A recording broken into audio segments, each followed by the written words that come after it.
Hello guys, right, this is take two of this video because I got actually disturbed interrupted.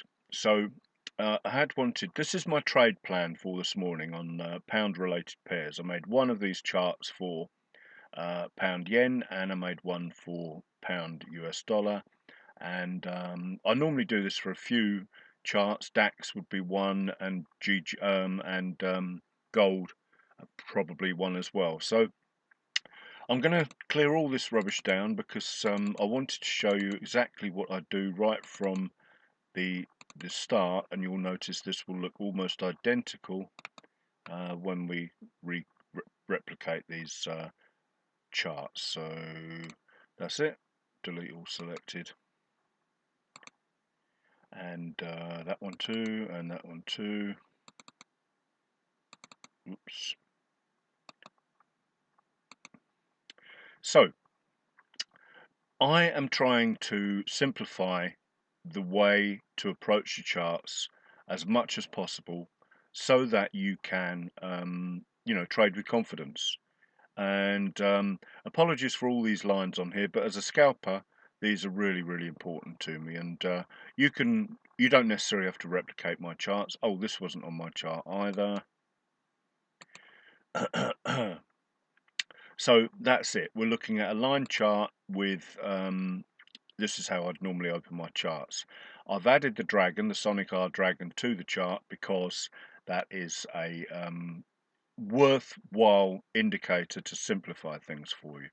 So I'll slap that on the chart. And what's important when I open my charts is to get a feel for what's going on. And the dragon, with the price above the dragon and price there, that tells me that is, and then the RSI tells me that's we've got to look for longs. Not possible to look for shorts. After all that horrendous price action on Good Friday, we are in a definite sideways motion range. So these three lines are my hourlies. There's 6, 7, and 8 o'clock demarcation lines, as it were, so that when I change time frames they will just increase the width between them and so on and so forth as we get more bars on the charts. We're on a 30-minute time frame. So why did I draw all that stuff on these charts? Well, first off, let's get on to the line chart. This is priceless in my opinion. So line chart is just the same as putting an EMA 1 on your charts, period 1, set it to close. So I'll do that now.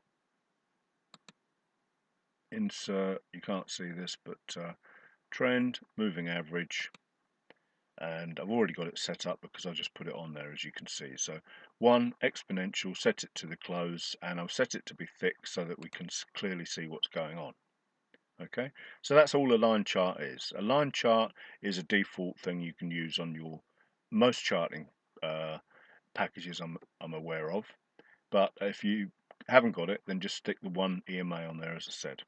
The other thing to mention at this point is that this is just a set of EMAs. It is the 34 high, low is the bottom, the middle is the closing price. So if you haven't got the dragon, that you can replicate that easily, and then you can make the lines thicker, and that will make it look more prominent as well. Same with this thing, it's the 89 EMA. Whoever's chosen it's done a lot of work to choose the 89, but it could just as easily be the 100, the 90, or the 88, or whatever. They're imprecise moving averages in my opinion, but if you can prevent yourself from having moving average blindness, they can be useful. For me, once they're on the charts, they make me lazy. I'd rather draw a descending an ascending trend line, then I'm really getting into what's going on with price. Anyway, back to where we were this morning. So we couldn't see the price push up like that, making that little funny little dragon face icon there, bit of a Loch Ness monster going on. But what we can do is the price has popped above the EMA, or the dragon should I say, this blue line, blue band. So we know if we get a pop up above it, then we should be considering longs. So there we have a trade plan. Also, it's worth mentioning at this point that the dragon, the ribbon, is flat. We must have a curve on it, like this, curving up, like this, curving up. But you will only see that really on the lower time frames. That's why we trade multi-time frame. We're on the 30-minute, as I say. That gives me a good idea of what's going on with the RSI histo.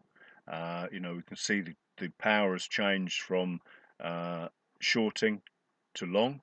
But the difference between this particular situation is at the point I started watching this, 5:30, 6 o'clock this morning, we hadn't even broken the low of the ribbon. So shorts were not on the table. However, at this stage, when we were here with price, we could draw that there, but it really had to be connecting here because at that point we weren't below the dragon. So a breakout of that could be trading straight into support. So this was the point that I connected this blue, the lower breakout level to.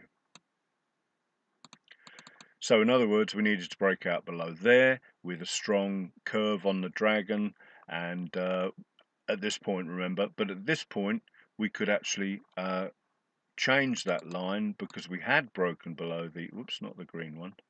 That'll revert to itself when I change the time frame. So when we could tighten that up because that's the trend reversal part of the what we do here, trend reversals. So the point being that the price breaking that is actually sent down to attack that. But the other level I had on here was connecting this and this. The high and the low of those two levels there and there. That's a supply and demand area, if you like, a battle zone for price. So let's just get rid of that highlighted. Sorry, that's annoying me. So that is a trade plan. I put the arrows on there to remind myself so that I know what I'm waiting for. When I flip through the charts, it's just something I've always done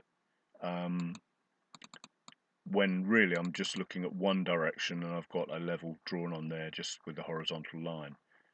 The other thing to point out is that I did put an alert on here.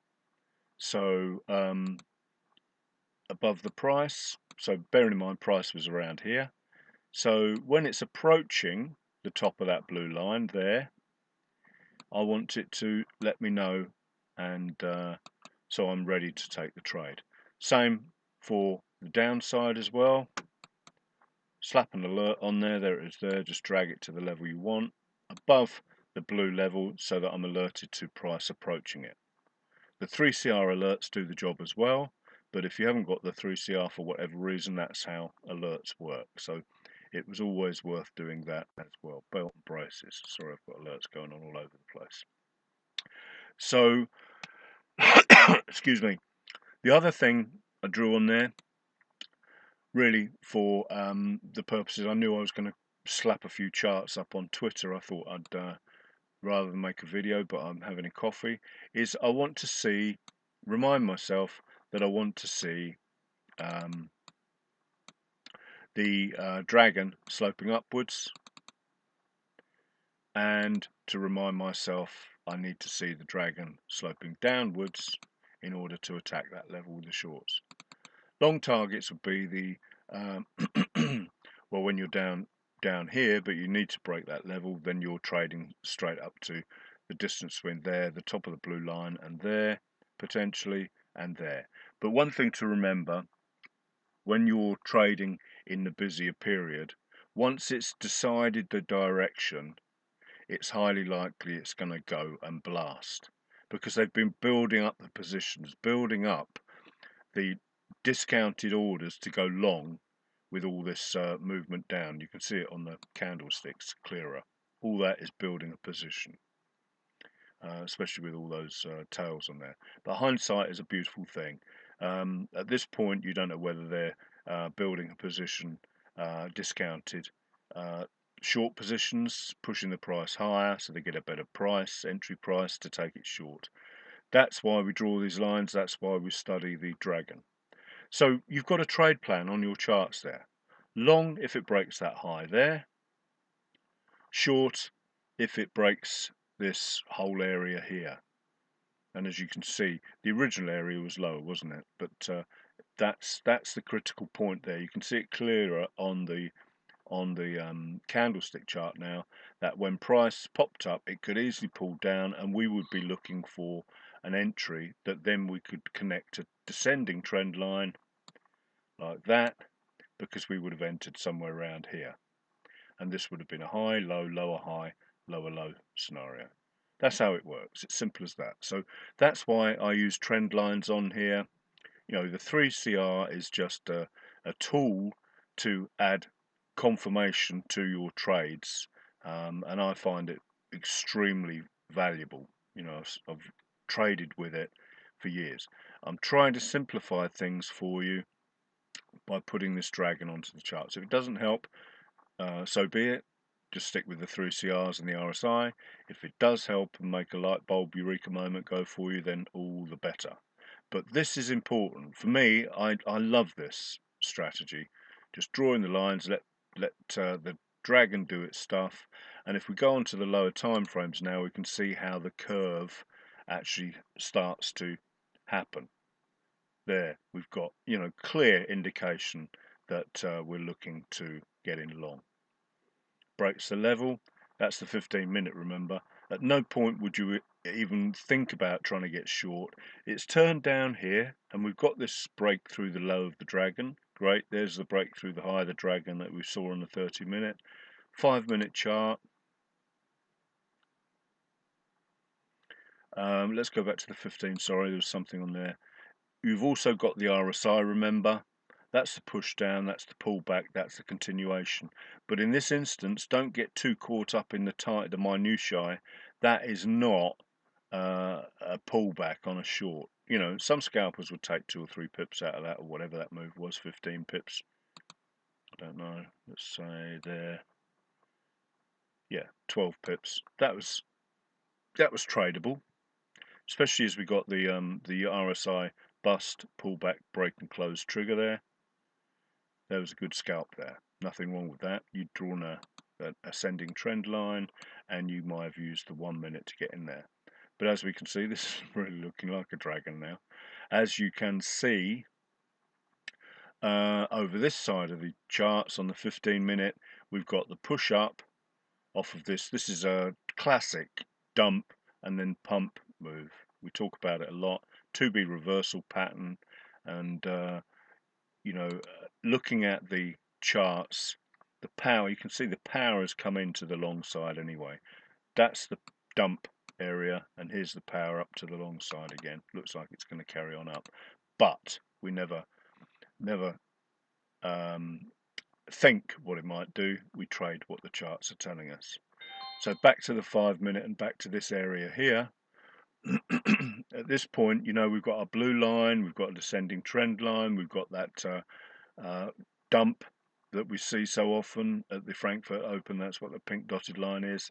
Then we've got a new trend. We've broken the trend line with a new trend, low, high, high, low, high, high. Excuse me. And we could actually start to think about getting in the trade here. That's the bust. That's the pullback. At no point had we got a new higher green, green, red, green situation. And then finally, we break out here. That's there. You could have got in there with very little drawdown. We could even draw an ascending trend line, a valid one at that point too. You could see it on the line chart. Low, high, high, low, higher, high. That's the pullback, another little sort of pump, dump situation. And then we've broken that level there, with price there. So you could have considered getting in there, or we could have also got in at the breakthrough of these various lines. That's the Asian high. That is the H4 high for the last 4 hours up until 6 o'clock, 2 till 6. And then, you know, you've even got another little trend break here, the line chart trend break 3CR there, that's what that little white dash is, blue dash, pale blue, and then boom, up it goes for best part of 30 pips, give or take. So that's it, that's the trade plan. Same thing on GJ was done. Let's have a look at the 30-minute again. So we've broken the dragon here and here and here prior to 6 AM. So that was the area of interest. If we're looking to go short, at no point have we broken the dragon here. So we need to wait for a new break, and we're going to be trading into this sort of area here.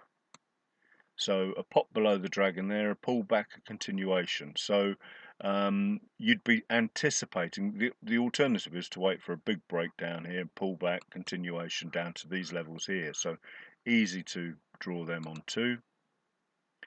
That's the area. So a break of that would definitely make this look interesting.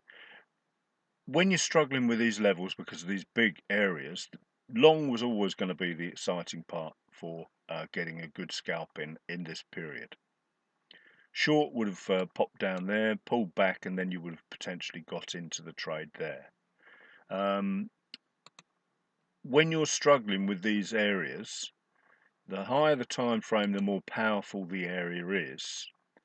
As you can see now, they still remain the same. That's the target area, that's the entry area. The low of that potential area there would be a breakout, so you could put another little one on there. Always remember to use multiple time frames to see where your interesting or your levels of interest may be. Back to the 30-minute, and you can see they all tie up. The breakout of this whole area here is what that big blue line we just put on the other time frame was. So always use the time frames to get your interest. Then remember to draw the potential curvature of the band, the ribbon, and then your alerts again, very easy, quick to put on there. Bring it down, drag and drop. Whoops, don't know what's going on with that mouse. There, to when it gets to your level of interest, I'm looking at the top of the blue line, so just before the top of the blue box there, and also one on the bottom. Remember, you need to right click your mouse below the price to get the alert to automatically become a sell alert, and above the price to make it become a buy alert. That's that. And then to remind yourself where you are, if you need to, stick an arrow on there to remind you what you're doing, and then you can shoot off and analyze another chart. So that's it. Trade plan, both directions. Not something I've done much of in the past because I've concentrated on the ascending, descending trend lines, and also the 3-candle reversals and the RSI histo. As you can see, the RSI, once it breaks that 20 level, once again we've got the push, then we've got the red, then we've got the so the bust, the pullback, the break and close. This was a absolute gimme. As it was, I traded gold and got 14 pips out of it, so 14.9 pips. So, but that's another story. So, and then I just relaxed and did a load of stock charts. So, hopefully this video has got some value for you. Thanks for watching. Have a great day.